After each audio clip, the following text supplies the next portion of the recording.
Cotton, welcome back. Thanks, Hugh. It's good to be on with you, even under these circumstances. Actually, I can't say that you're exactly right. You said the disaster we feared has happened. In fact, it seems to be worse than what we had feared. Would specify, because I don't have the 100-plus pages. I only have distillations of them. Well, to put it simply, Iran, which is a terrorist-sponsoring anti-American outlaw regime, will keep its nuclear program, and we will eliminate sanctions.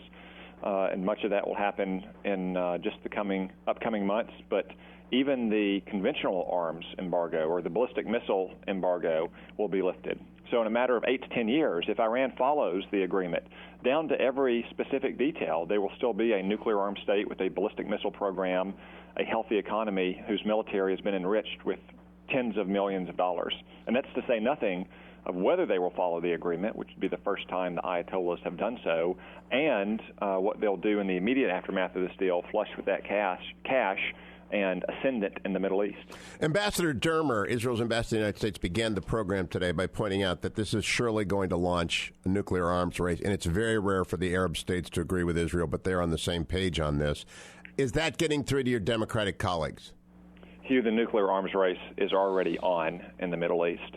And yes, Republican and Democrats alike in the Senate are well aware because of meetings with senior leaders from Middle Eastern countries as well as their ambassadors that many countries will not allow Iran to have this kind of nuclear threshold capability without a commensurate capability of their own. Then you will have the world's most volatile region crisscrossed with nuclear tripwires without the kind of safeguards and without the kind of vast nuclear infrastructure that the Soviet Union and the United States had throughout the Cold War. I've already had on Senators Graham and Gardner, and I'll be asking your colleagues, Senators Sullivan and Thune and Risch, this question. It's a procedural question. The Senate is due to go on recess on August 10th through September 7th. I've told them, I'll tell you, it'll be hard to persuade my audience that this is as serious as it is if the Congress goes on vacation for 4 weeks. Think that recess ought to be canceled? Hugh, I'm open to modifying the recess, whether it means to stay in a session longer, to complete all the hearings that the Foreign Relations Committee, Intelligence Committee, and Armed Services Committee need to conduct, or returning earlier so we have more time to debate the final resolution of disapproval on the back end. I would offer a little bit different perspective, though. I think it's a good thing for senators and congressmen to have to go home and listen to their constituents about this agreement. If you recall, Hugh, Obamacare faced some of its toughest times during the August recess in 2009 when senators and congressmen went home and had town halls and faced their voters.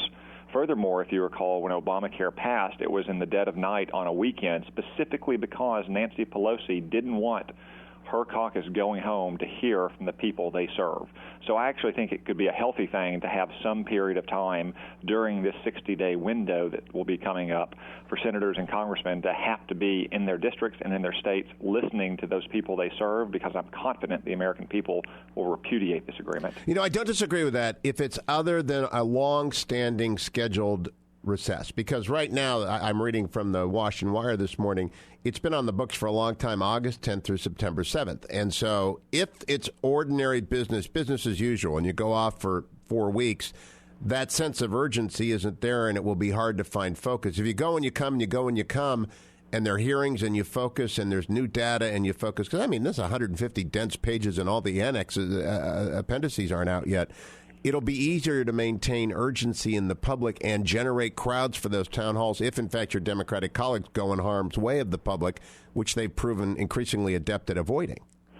Granted, Hugh, I can understand that viewpoint. And some of this is just a practical question that will depend on the timing and be a matter of prudence. For instance, the 60-day clock has not yet started running because the Congress has not received certain certifications from, say, the Director of National Intelligence and other officials required to start that clock running. So it'll really be a practical question and a judgment of prudence based on when the clock starts running, the number of hearings we can have this month, and when we'll need to vote in September. But I do think it's a very good thing to have congressmen and senators at home listening to those people they serve and having to explain why we are putting a rogue terror-sponsoring regime on the path to getting nuclear weapons. I think it's also a very good thing to have a plan, and prudence would require that Senators McConnell and Speaker Boehner and their chief leadership team get together and say, okay, we have a huge mountain to climb. and we're at base camp of 54 Republicans and a couple of Democrats, and we have to get to 67. And so here's how we're going to do that. Do you see any sign that it's going to be other than ad hoc and we just hope it works out? I do see those signs, Hugh. Remember, this should be the best day that the administration has and the advocates of this deal have in pitching this deal. And I don't think they had a very good day. You see great reservations from many of their champions in the media. You hear very little from Democratic senators and congressmen. Those Democratic senators and congressmen who have said more have expressed their doubts. Even Debbie Wasserman Schultz, the chair of the Democratic National Committee, has expressed severe doubts about this plan. This deal is kind of like big spending packages that get passed in the dead of night in Congress. They don't hide the good stuff in those things, Hugh. The good stuff is already out.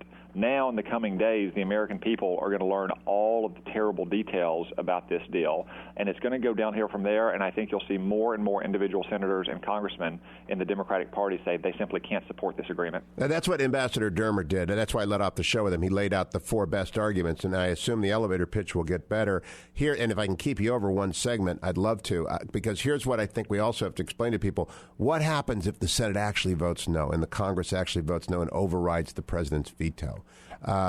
We had 30 seconds to break, Senator. Do you want to take a swing at that before the break?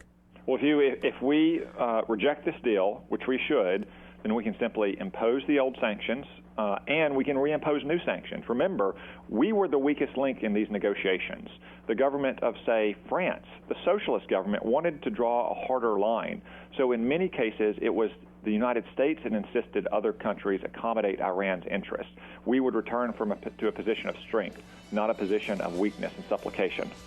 If I can't keep you, I will. I want to ask you about the inspection regime. It's not really an inspection regime. It's a free pass, but we'll talk about that if Senator Cotton can stick around. Don't go anywhere, America. You're listening to the Hugh Hewitt Show. Welcome back, America. It's Hugh Hewitt reminding everyone, if you need to make some extra income, partner with Uber. DriveWithUber.com allows you to set your own schedule, drive your own vehicle, make the kind of money you need to make or want to make, put those worthless hours to productive use and increase the GDP at the same time. DriveWithUber.com. If you've got a driver's license, you're over 21, start the process today. I've been telling you about friends of mine all over the country that are doing that and finding ways to pay for kids' education, private schooling, all sorts of different things. DriveWithUber.com. On the lower third of CNN right now, Obama. Criticism of Iran nuclear deal is misguided. Senator Tom Cotton, the president's not going to let up on any of you for even a moment. Hugh, the president's deal is misguided, and it would be a historic and grave mistake for Congress to ratify it. Again, we started these negotiations, in the president's own words, to eliminate Iran's nuclear program. The result of this deal is Iran gets to keep their nuclear program. They get tens of billions of dollars in sanctions relief. We also lift the arms embargo. And what does the United States have to show for it in return? Iran can become a nuclear threshold state in a matter of months if they violate the agreement, as they've done with every major agreement in 36 years under the Ayatollahs, or in barely a decade if they follow the agreement. That's not a good deal. That's a bad deal. And as the president said, no deal is better than a bad deal. Now, one of the things that is unique to you is the experience of searching door to door in an Arab country. Now, of course, Iran's a Persian country, but you had to lead rangers looking for things. They get 24 days notice before we show up to look for things. How much can be moved in 24 days? Well, Hugh, the inspections regime is wholly inadequate. We certainly can't trust the Iranian regime to cooperate with weapons inspectors. This is not a government like South Africa that wanted to come clean and truly dismantle its nuclear program. And just think about the terms you're talking about here. Even the very dedicated inspectors at the IAEA are going to land in Tehran.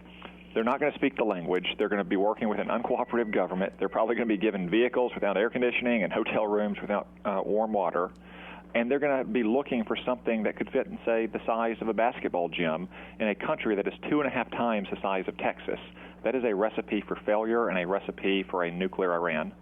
That's the kind of talking point that we need to express this. Good luck, Senator Cotton, in making that. Will you be writing about this weekend for anyone?